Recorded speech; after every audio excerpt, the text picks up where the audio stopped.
So it's my real pleasure to be interviewing Boutle and Nasipi, who were part of the Masperfume project. And yeah, so we're going to do a process that's called outcomes harvesting. And it's giving a retrospective view of a program to see what outcomes there were and how we can show, that they were linked to the project itself. And of course, it's one of the challenges with any program that takes place in a school is that we don't know whether the children are just going to change anyway because they're maturing, or whether they're changing as a result of the program that we are implementing. So I'd love to hear from you both.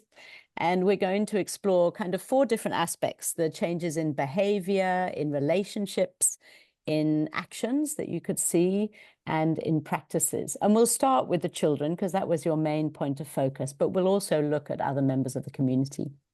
So Nasipi, would you like to kick us off? And yeah, what changes did you notice as you went through the Masperfume program?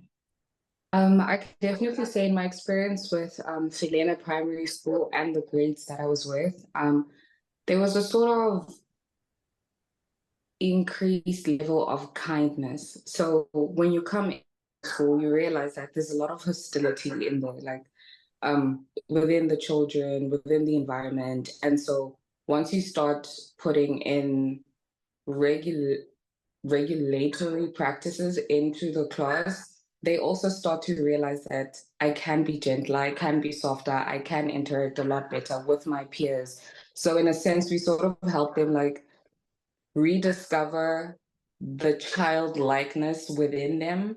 And yeah, that's what I observed like during that time, is that you were sort of like tapping into showing them that you can be kind, and even in how you try to like structure a lesson and have them participate without them getting like a little restless or whatnot, like how you communicate also assisted with how they receive you, and then how they also interact with their classmates.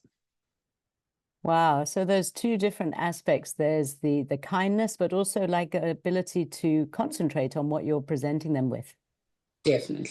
And relationships, both with each other and with you as the teacher. Yes, ma'am. But it wasn't easy, I won't lie, because I think they were so used to like the yelling, the hitting. And so it took a bit of time to get them to realize that if you hear my voice clap once, if you hear my voice clap twice, to realize that that was a form of like control, but not in an aggressive manner. So yeah. That's beautiful. And Boutle, I know you're at school, so you might not be able to talk, but if you can you add anything there for us? I think just to add on to what Nasipi had said, like in the quiet corridors of the learning that the children were going through, there are a lot of shifts that we noticed, like the children were laughing more, and, it bloomed like flowers, and the connections were built. And children were obviously distant at first, like Nasipi said, that most of the time, what worked for them was them having to be corporally punished in order for them to be able to listen and learn. But having them gather in circles and embracing the rhythm, and them sharing their stories, and them having their voices heard, made a significant change in their lives. Thank you. So those are important things, the gathering in a circle so that you can see each other and acknowledge each other, and knowing that their voice was important. Why do you think the circles helped?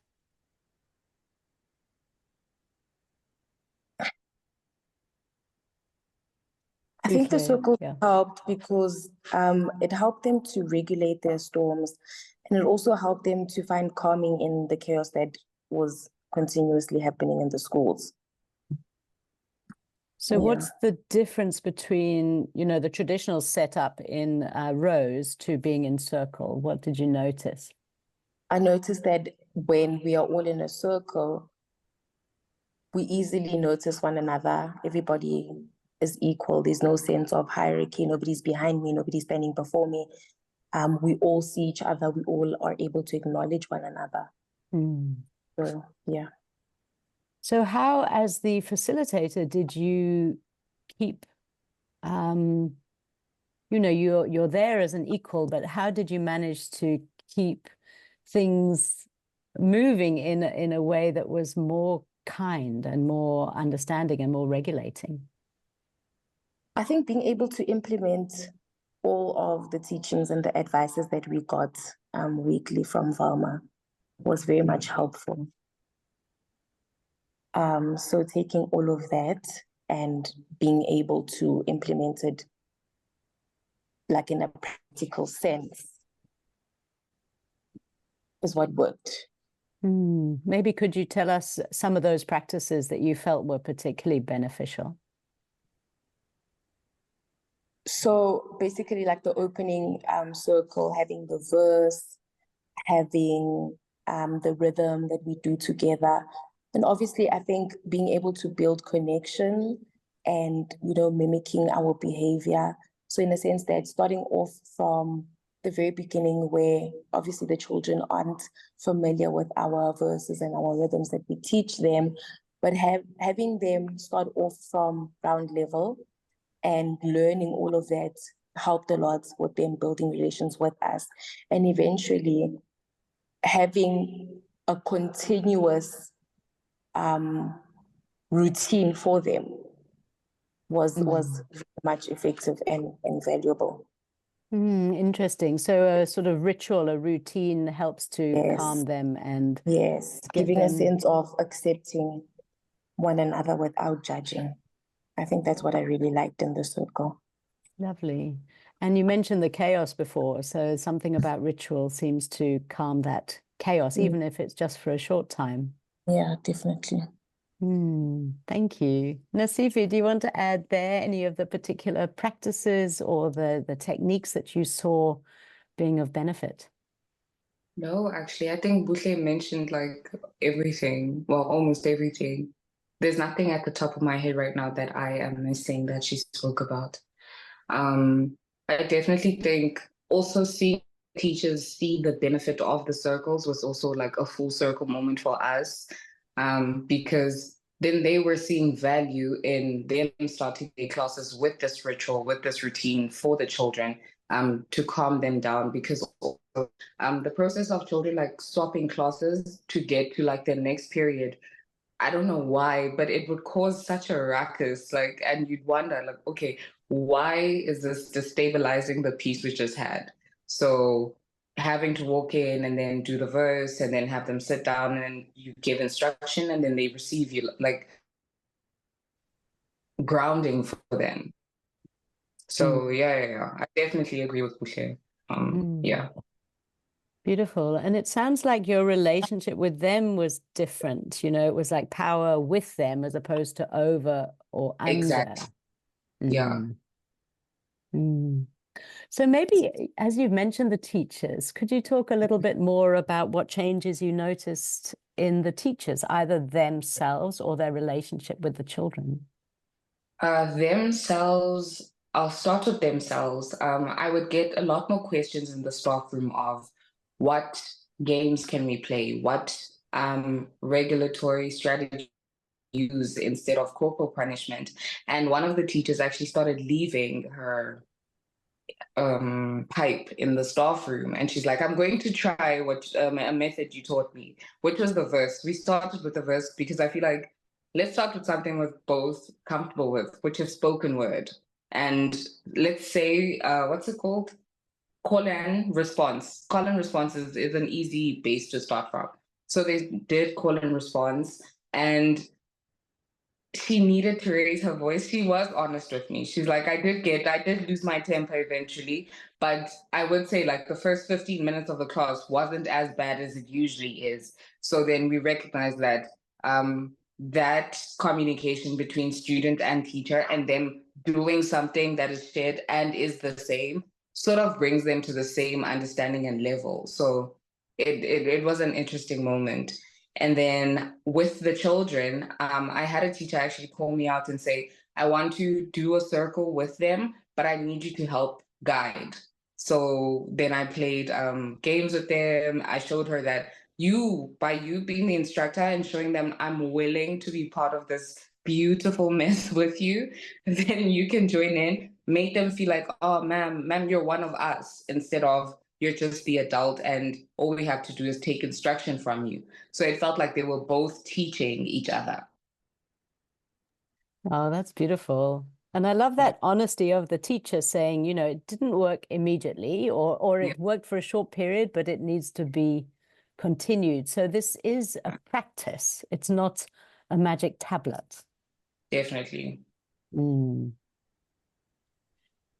Do either of you still have relationships with those schools that you were working at? I had, and then it disappeared when life happened. But yeah, that's what I think though, if I were to go back to that school, I could still rekindle some of those relationships because I did not leave under malicious like circumstances. It was peaceful. Yeah. And do you think any of the practices or the behaviors or improvements in relationship continued after you left? I doubt it. Because I would have needed to stay way longer for them to continue, because then I would have created a culture of good practice. So because it was something that came with me as an individual, I don't think that year could have given them like enough to feel that they can take on it on their own the following year. That's my honesty with it, because even then, like, they would feel some of these things are time wasting. And if you have not yet found value in a practice, it's impossible for you to think you can do it without the person that initiates it. So I think had I stayed a little longer, things would have been different. Thank you. And that's very good input for our, you know, next iteration, because we're hoping to work much more with the teachers so that they also can learn the practices. Yeah. Definitely. Thank you. What about you, Butle? Anything, do you think any of the practices continued after you left? Yeah, I think I share the same sentiments as Masipi. I highly doubt that, you know, the practices were continued, but on a good note, the school that I'm currently working at now had already established the culture of, you know, having these sort of routines and stuff that we do or that we were taught. So that was really nice and fun to experience. And it is a continuous thing, and it gave a sort of like a different sense. Like, so we were struggling to embody all of these practices and essentially lure the teachers in and make them understand that they do work. Yes, they are time consuming and, but essentially they are as important as education itself, and they are, you know, valuable for the learners to be able to regulate themselves so that optimal teaching and learning can happen in the classroom. So being in a school where these things are valued, where they are incorporated in each and every single classrooms and are given a title of like a brain gym, I think, yeah, that was just that. What's the difference you notice in the children in terms of their behavior and relationships? In the school that I'm currently at now? Yeah. So basically, there is a sense of fostering a community of trust and safety. This is now between the learners and the teachers themselves, right? Where it seems like bridges were built where walls once stood, you can see that, you know, some children who come from other schools are not necessarily used to the kind of culture that is being granted here. But building a bridge through the practices enables the children to feel safe and to be able to unwind and open up about, you know, their traumas and their challenges and all the tribulations that they face. And yeah, it's you know, in the charmed moments where we learn together to navigate the tides of emotions, and the children here are able to express themselves without any fear, you know. And I think that really does make a very huge difference. Mm. And So that that's the is difference that I observed. wow. And that's the ultimate outcome that we're looking for is safety. Definitely. Yeah. And for the school to be a place where children can come to, to feel safe and supported. Nasipi, anything you want to add? No, not really. But I just like wished that particularly in like public government schools, there'd be a lot more value placed on the mental well-being of children because they're often exposed to circumstances where chances are like a suburban kid at 14 has never even like seen. So the approach with how fast their education is a little alarming. And I'm actually planning on going back to school to do psychology so I can go like and actually do drama therapy and so because I just feel like there's a lack in mental health support, not only for the teachers, but for the children. The children need spaces of regulation. They need spaces that remind them that they are children. They need spaces where they aren't regarded incapable of learning just based off behavior, but there's someone that's actually interested in like, why are they behaving like this? And how can I aid in that? How can I assist? How can I make this an easier journey for a child? Because we can change that. And I can imagine starting this while they're still young, because from the ages of 1 till 7 is where they really like form conclusions of who they are, what they are, and how they see and view the world they live in, the people they're around, and the habits they choose to take. So if we can like start being part of their lives at that early age and teach them how to regulate, how to feel when they're not okay, how to communicate, because these things are taken lightly and yet they have such lifelong effects on children. And it's a little alarming. And I think, if anything, Masphefumle did for me was it really held a mirror. And half the time I'd get back home and I would cry because I'm like to my mom, is this why I was having such a hard time at school? I couldn't regulate. I didn't know how to like get out of being stuck.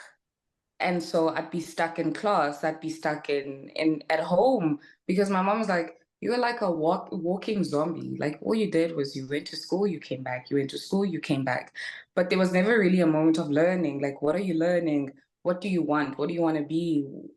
So for someone that experienced that, like I genuinely understand the need for such programs and why they need to continue. And so I think also just upskilling myself is going to put me at a better advantage than that, to do that, sorry. But yeah, that's what I have to say. Wow, well, that's really powerful to realize that the program, as you say, was a mirror for you and has actually guided the way you want to take your career. Yeah. I'm wondering, do you have one story maybe from the children, you know, a moment where it was clear that they felt safe enough with you to talk to you about something much more personal, something that they maybe wouldn't have been able to talk to another teacher? Okay, so it wasn't a personal thing. What happened was one of the children had been having issues focusing in class. And so the parents were called in.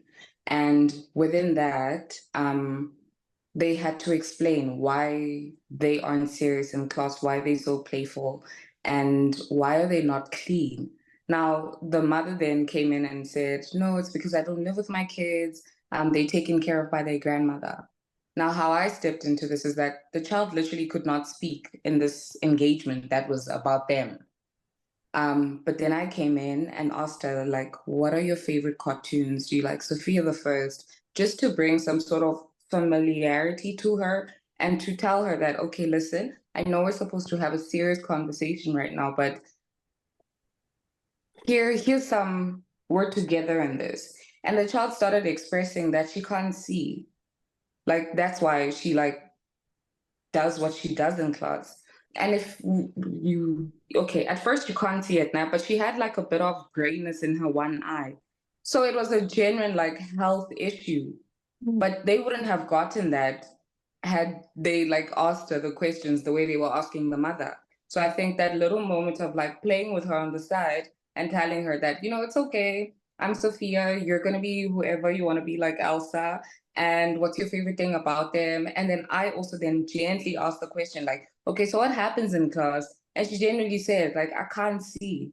So I Wow. start playing. So it was an interesting moment for me. It wasn't as personal, like she didn't come to me personally, but I think I was able to bring a little bit of like regulation in a situation where they would have walked away thinking that she's just being stubborn when actually she just needed glasses.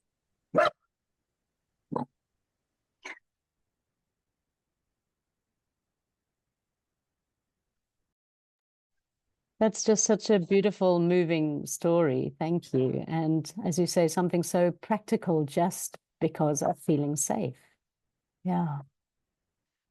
So, Bootle, I'm wondering, can we hand over to you? How did the training impact you? You know, because we've talked about the pupils, we've talked about the teachers, but what about you as the person who was implementing the program?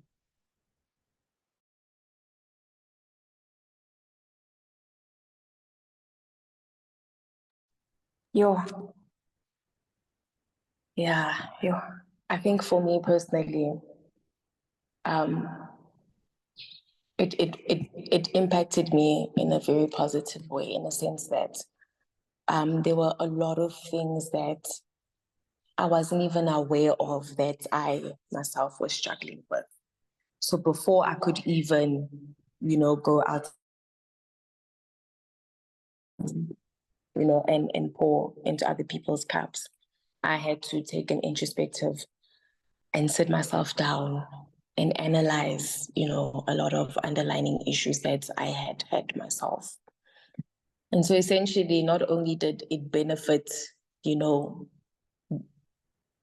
people that it was initiated for, but it also benefited myself in a way that I was able to bring myself closer towards all the demons that I had thought that I had forgotten, all of that, and be able to not necessarily remove all the traumas and forget about them, but to manage them, to face them and to manage them and regulate myself in a way that will work for me. So yeah, I think that is what I am mostly grateful for. Wow. And are there practices you still do to this day to help regulate you? The breathing techniques. The breathing techniques, some of the games that we did together, the verses, more especially the verses that we learned, through all the interventions that we embarked on. Those are still beneficial till this day. I still find myself singing some of the songs. Oh, well, yeah, just I suppose the final question, as I said, I'm aware of your time and I'm so grateful to you both. How did the program contribute to the changes? So we've mentioned a lot of changes for the pupils and the children, the pupils and the teachers and yourselves, but could you really be exact about whether, was it the program as opposed to you being kind? What was it? What was the that link in terms of finding a helpful outcome? Boutle, you're unmute, so maybe you can start. I'm trying to think of a way for me to structure this response. But essentially, I think the program in itself was very valuable. I think it was very underestimated and undermined, but the work that was put into it and the work that made a difference in the children's lives, like I mentioned in my life personally, is very much valuable. So whether or not, the schools that we went to continued and fostered, the culture of the practices and the healing arts pedagogies, the little connection that we spent together, the little experiences that we shared, I think they were very, special. And yeah, that is a beautiful outcome for me, having the children come together, like I said, transforming them from being stagnant and moving around through music, through dance and drama, igniting the spark of empathy, all of that. I think that really was very special. Do you have a particular story of a child who seemed to benefit? Personal story, actually, I'll never forget this child. There was a child who lost her parents and was very much, isolated. She was in the freeze mode. She didn't want to interact or build any connections and relations with anybody. No, not even her peers, not her teachers, none of that. And essentially, being able to mirror, certain values like kindness and, be patient with her, continuously show her love and respect, being able to do that and her having to see it and, value it made her be able to reciprocate that. And in turn, she was able to somewhat regulate herself, obviously not completely, but, it helped her to melt down a little, which led to us being able to speak to her. So that was really special to me. She wasn't necessarily able to open up to me vocally. We never really had a conversation, but I remember when we had our closing, she wrote a really nice letter to me. And yeah, that was special to know that, in times of struggle, we don't necessarily have to sit down and have a proper conversation, just being able to feed off of each other's energies and regulate one another. It's very beneficial. Thank you. So you've spoken to, individual regulation, but also this co-regulation, which is actually beyond words and something that could be so helpful in transforming the culture of a school. Thank you, Boutle.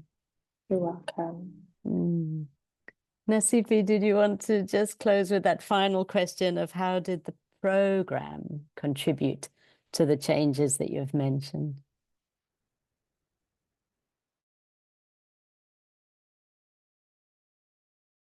Oh, there we are. Sorry, I had lost my mic. I genuinely think we were the program, and when I say that, I mean in the sense that the program had to be a success because we understood the intentions of it, and therefore walking into these spaces, we had a very clear direction of what we needed to do when we got into the schools and who we were there for. So definitely the Masphefumle program held to its name because we understood ourselves that if we don't have the sense of breath within our own selves, it's impossible to then think we can like give that to other people. So I also want to just give back to the trainings we had, because had we not been trained in Masphefumle practices and strategies of how to then come into these communities that, and honestly, some of them were not from those communities. So we were generally going in there as people that, as much as they needed to regulate other people, they needed to make sure they were regulated themselves. So the practice had to start within us as facilitators.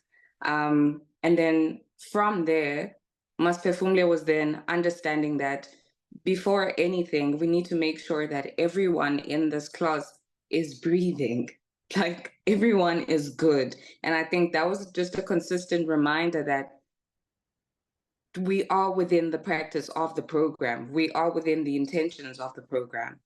And so breathing exercises, doing coordination, just like implementing things that make people feel alive, feel like they are existing within spaces, like they're there and not there just to learn. But school can also be a fun place, not only for the children, but also the teachers and the parents, because they invite the parents to prize givings and stuff. And so for them to see their children like singing in a choir, something they didn't have, was also quite like an interesting experience.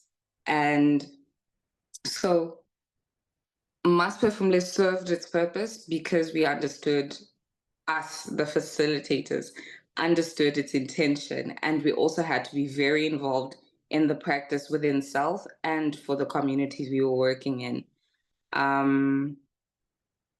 Yeah, I don't know. Well, you speak so well to embodying the practices. Yeah.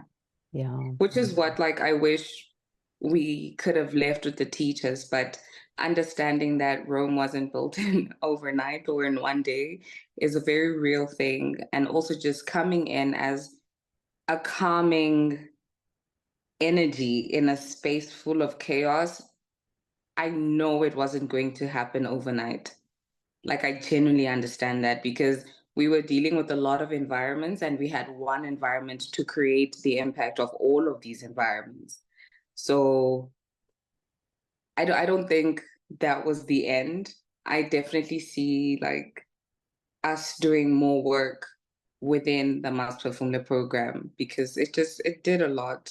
And I think I appreciate it because I also just saw how much it did for me and what it was doing for my children when I was working with them. Also, you asked Buhle a question regarding like what methods she still practices. I have one as well, and it's regulating my temperature. I had no idea how much of an impact that would have when I'm genuinely doing it like for myself without someone having to remind me. But that hot and cold, moving between the two temperatures is insane. And I've been overstimulated so much that I generally go look for ice cubes or look for the next closest cold thing just to bring myself in, and to also the cube, the square. That breathing technique also helped me a lot. So yeah, that's where I am. Wow. Yeah. Well, thank you so much to both of you. This has been a beautiful reminder of what you did and how many people you've helped, and also an invitation and a motivation to make sure that we put extra pieces in place so that when the interns in the next program leave, the school is left with the culture that you spoke about. Yeah. Thank you so much. Thank you, Lucy. This was great.